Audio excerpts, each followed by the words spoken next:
Thank you very much for visiting my channel. If not difficult, like and subscribe to my channel to always be aware of events. Thank. Wildlife hospitals in the Bay Area were recently flooded with baby squirrels who plummeted out of their nests in search of relief from the scorching heat wave. A squirrel nest is built to contain heat, so that baby squirrels are warm on chilly nights, but nests get incredibly hot when temperatures soar. When baby squirrels try to crawl away, they topple out of the nest and onto the overheated ground. The squirrels, which usually spend the first 4 months of their lives in a nest, end up injuring themselves. In addition to the usual injuries we see in fallen baby squirrels, broken teeth and split lips being the most common, baby squirrels have large heads, so they nearly always land face first. Director of Communications for Wild Care in San Rafael told dailymail.com via email. Wild Care admitted 15 hypothermic, or overheated, baby squirrels during the 3 hottest days of the heat wave. Hermans explained that medical interventions include giving the injured little squirrels subcutaneous fluids, providing careful cooling, giving them oral dextrose and a hydrating electrolyte solution, as well as treatment for shock including oxygen. As with humans, our wildlife patients experiencing hypothermia, overheating, need to be cooled down. Our medical staff needed to address the symptoms of hypothermia in the baby squirrels and all the patients we admitted that week, Alison Hermans. But you can't cool them down too quickly or you risk organ damage and death. This is another reason we don't want people to try to cool down hot animals themselves, she said.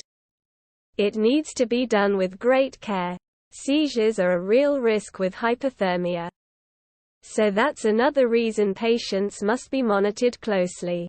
Hermans also told dailymail.com that when conditions are good for mating, tree squirrels in the area are known to produce a second brood in late summer or early fall.